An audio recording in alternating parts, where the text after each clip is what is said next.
Ibintu bibiri by'ingenzi biba mu ntambara kandi biba bizwi neza n'abantu bayitangiza n'abayigiramo uruhare bose, ni ukwica abantu no kwitegura kwicwa igihe icyo ari cyo cyose. Inshuro nyinshi abakora intambara bayikora mu izina ryo kurwanira no kurengera igihugu cyabo n'inyungu zacyo, ariko rimwe na rimwe intambara zigirwamo uruhare n'abatari abanyagihugu kirwanirwamo iyo ntambara. Ibi nibyo byabaye ku gace ka Sahel.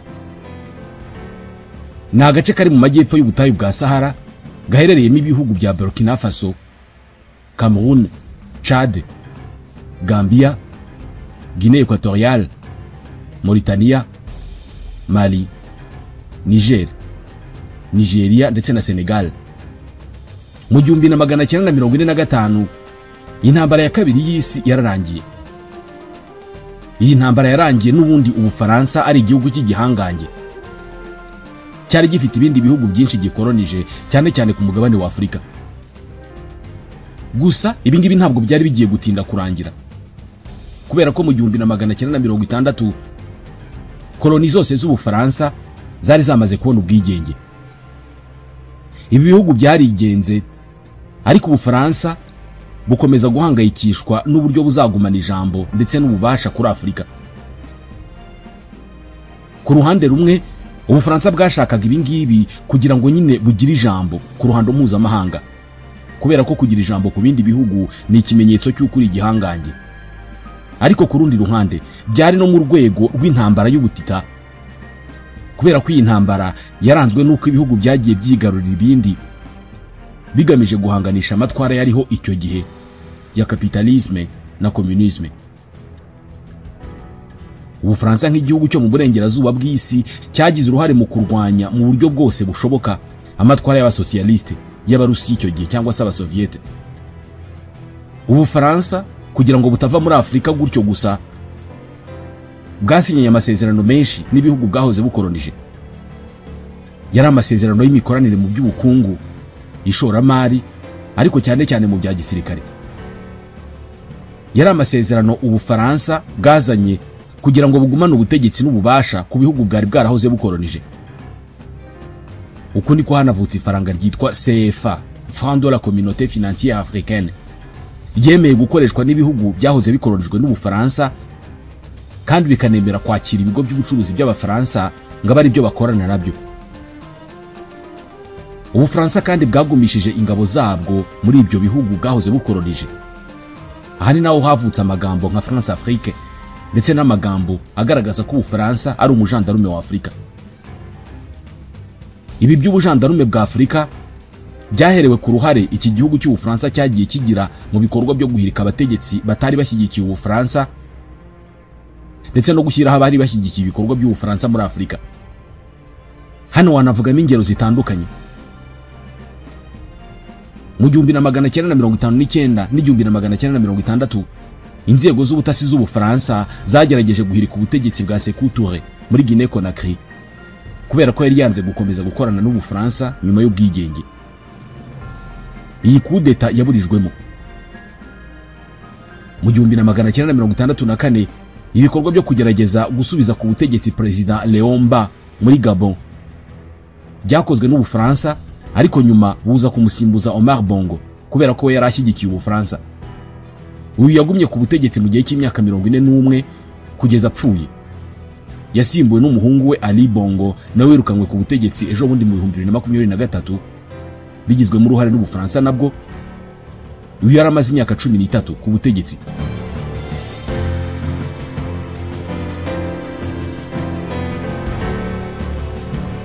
Mu 1979 Ubufaransa bwakoze operasiyo yo gukuraho Bokassa muri Central Africa. Uyu usibye kuba yararwanye mu ngabo z'Ubufaransa, yanarwanyaga communisme cyane kandi yabaye umuntu wa hafi w'Ubufaransa n'abategetsi babwo. Gusa yakoze ikosa rimwe ryo gushaka kwiyegeranya na Muammar Gaddafi muri Libya. Uyu yari yirukanywe, ubutegetsi buhabwa mubyara we David Dacko.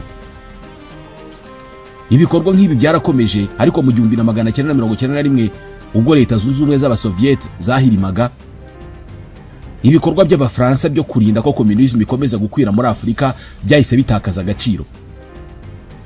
Ubufaransa butangira guhindura politike yabwo muri Afurika, ndetse buvuga ko bugiye kuvugurura uburyo butangamo inkunga, hakajya harebwa niba igihugu cya Afurika kigiye guhabwa inkunga kigendera ku mahame ya demokarasi. Mu 1999 minisiteri yari ishinzwe ubutwererane yari yarashyizweho na Charles de Gaulle, yari ishinzwe kwita cyane ku bihugu bya Afurika byahoze bikoronijwe n'Ubufaransa, yakuweho ihindurwa ishami rya minisiteri y'ububanyi n'amahanga. Ibi byose byatumaga urwango rw'Abafaransa rukomeza kuzamuka muri Afurika. Ibikorwa Ubufaransa bwagiye bukomeza gukora mu bihugu bya Afurika nko mu Rwanda, muri Côte d'Ivoire aho habaye intambara hagati y'umwaka wa 2002 n'2004, Ubufaransa bukaza buje guhosha imirwano, ahubwo bukarangira buyivanzemo bukayigiramo uruhare. Ibi byateye abanya-Côte d'Ivoire umujinya mwinshi, ndetse rimwe na rimwe abasirikare ba Côte d'Ivoire bagiye barasana n'abasirikare b'Abafaransa. Kuva mu bihe by'ubwigenge, Afurika yabaye ahantu heza h'ibikorwa bitandukanye by'ingabo z'Ubufaransa. Bahoherezaga abasirikare uko babishatse. Igikorwa cya gisirikare cy'Ubufaransa muri Afurika gisa n'icyabaye igitonyanga kije gusendereza ivaze amazi akameneka ni operation bise Serval yo mu 2013, aho Ubufaransa bwohereje muri Mali abasirikare 4500 baje gufasha igisirikare cya Mali kurwanya intagondwa ziyitirira Islam zamaze igihe kinini zifatanije n'inyeshyamba zarwanyaga ubutegetsi bwa Mali mu majyaruguru y'igihugu. Ikibazo nuko aba Bafaransa bananiwe gutsinda aba baterabwoba, maze mu 2014 icyari operation Serval ginduka operation Barkhane. Iyi ngiyo urugamba rwayo yararwaguye irugeza mu bindi bihugu 4 byo muri Sahel: Mauritania, Burkina Faso, Niger na Chad.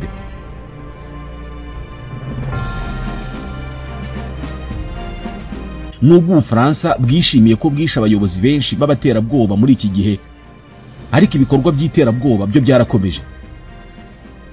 Nyuma y'amajyaruguru no hagati muri Mali, iterabwoba ryakajije umurego muri Burkina Faso, Niger, kugera muri Côte d'Ivoire, Benin na Togo. Mu magambo make, iyi operation nayo ntabwo yageze ku byo yari yarashyiriweho. Ibi ngibi abaturage ntabwo babyumvise rwose. Abaturage muri ibi bihugu ntabwo bumvaga uburyo Ubufaransa nk'igihugu kivuga ko ari igihangaje mu gisirikare cyananirwa kunesha abaterabwoba bagenda kuri za moto bambaye sandare. Ingabo zo muri ibi bihugu zanatekereje ko Abafaransa ngo baje kubafasha, ariko bageze mu bihugu byabo urugamba barugira urwabo, banga kwifatanya n'abasirikare bo muri ibyo bihugu bajemo. Ntibigeze babaha amahugurwa cyangwa se ibikoresho bya gisirikare, ahubwo byabaye nk'aho Abafaransa baje muri ibyo bihugu babwira ingabo zabyo bati nimuhigame tubereke, mwebwe iby'urugamba ntabwo mubimenyereye. Abaturage banagiye kure, batangira gushinja Ubufaransa gutera inkunga abaterabwoba, hagamijwe ko akavuyo kiyongera, Abafaransa bakisahurira umutungo kamere. Gusa ibi ni ibitekerezo byanashyigikiwe cyane n'Uburusiya bwari bumaze kwinjira muri aka karere. Uburusiya bwungukiye cyane muri uru rwanga abaturage muri Sahel bari barimo kwanga Abafaransa, maze Abarusiya bashinga imizi muri ibyo bihugu banyuze mu mutwe w'abarwanyi bigenga Wagner. Guhera mu 2020 ibikorwa by'ihirikwa ry'ubutegetsi byariyongereye cyane muri aka karere, by'umwihariko muri Mali na Burkina Faso. Abategetsi baje ku butegetsi muri ibi bihugu byose byo muri Sahel baje guhindura ibintu. Bata Abafaransa twakoranye nabo igihe kirekire, none igihe kirageze ngo duha Abarusiya amahirwe. Uyu munsi dore aho bigeze. Mu kwezi kwa 11 mu 2022 ya operation yiswe Barkhane yashyizweho umusozo. Abafaransa bategekwa guhambira bakava muri Sahel. Mu 2023 kudeta yabaye muri Niger yasunikiye Ubufaransa kohereza abasirikare babwo 1500 muri Chad. Uyu niwe mufatanya bikorwa Ubufaransa busigaranye muri aka karere. Uyu munsi ibihugu bya Mali, Burkina Faso na Niger bifite abategetsi bashya. Bose bahiritse ubutegetsi bwariho mbere, kandi ntabwo bakunda Ubufaransa habe na gato. Uyu munsi aba barashaka Uburusiya, kwanga Ubufaransa ubwabyo byari bihagije, ariko banongeyeho kwitandukanya na bagenzi babo bose b'Abanyafurika bagifitanye umubano n'Ubufaransa. Ibi bihugu bitatu byo muri Afurika y'Uburengerazuba bitegetswe n'abasirikare bahiritse ubutegetsi, uyu munsi biratangaza ko bigiye gutangira ikoreshwa ry'urwandiko rw'inzira rushya, pasiporo nshya rukoze mu buryo bw'ikoranabuhanga, bitandukanye n'uko ibyo bihugu byakoreshaga pasiporo ya CEDEAO. Ibi biri muri gahunda yabyo yo kwikura burundu muri uyu muryango w'ubukungu wo mu karere ka Afurika y'Uburengerazuba CEDEAO cyangwa ECOWAS. Ibi bihugu bya Mali, Burkina Faso na Niger bifite abategetsi ba gisirikare bageze ku butegetsi hagati y'umwaka wa 2020 n'2023 bahiritse ubwari buriho. Mu kwezi kwa mbere muri uyu mwaka, ibi bihugu bitatu byatangaje gahunda yabyo yo kuva muri uwo muryango wa CEDEAO. Uyu muryango biwushinja kubogamira ku Bufaransa ndetse no gukoreshwa n'Ubufaransa.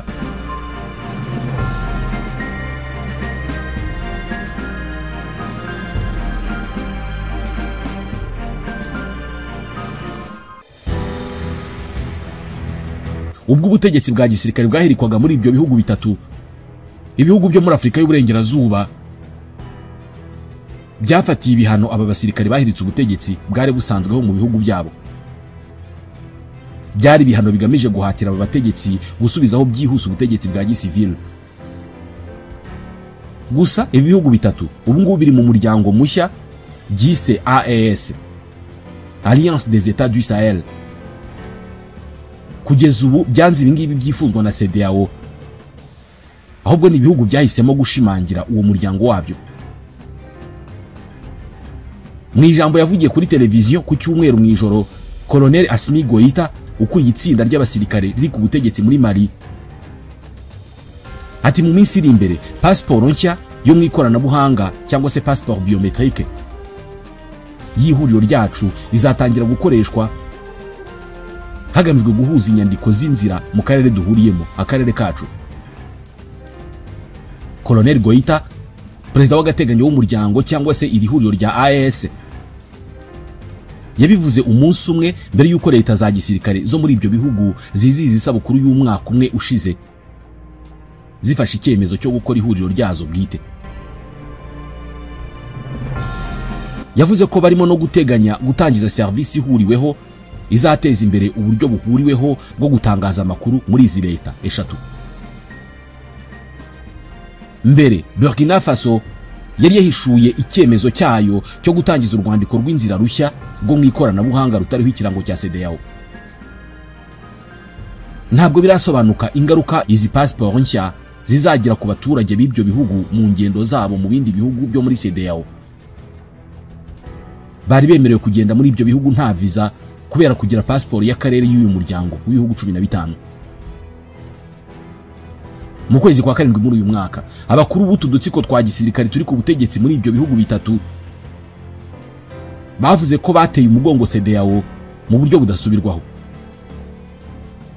Bavuze ko bashaka kubaka umuryango w'abaturage bafite ubusugire cyangwa se bigenga,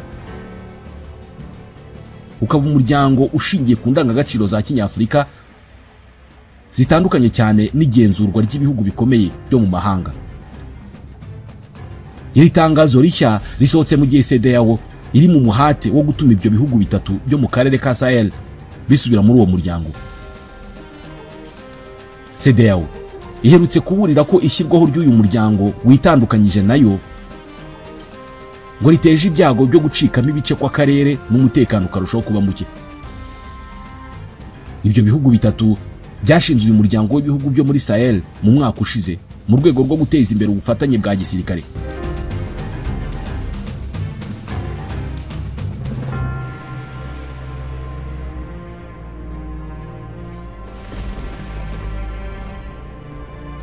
Mu kwezi kwa karindwi muri uyu mwaka, ibi bihugu byashinze ihuriro ryo kwagura ibikorwa bihuriyeho bikarenga urwego rw'umutekano. Akarere ka Sahel kamaze imyaka ibarirwa muri za 70 gahanganye n'urugomo rw'imitwe y'intagondwa zigendera ku mahame akaze yitirirwa Islam. Bigereranywa ko abantu babarirwa mu bihumbi bamaze kwicwa n'abandi babarirwa muri za miliyoni bavuye mu byabo muri aka karere. Gukemura ikibazo kizi ntagondwa ni imwe mu mpamvu aba bategetsi ba gisirikare batanze yatumye bahirika ubutegetsi, nubwo kugeza n'ubu bananiwe guhagarika urwo rugomo. Ibyo bihugu bitatu bitegetswe n'igisirikare byirukanye abasirikare b'Ubufaransa bari babirimo bafashaga mu guhangana n'imitwe y'intagondwa ziyitirira Islam, maze byerekeza amaso ku Burusiya mu bufatanye bwa gisirikare.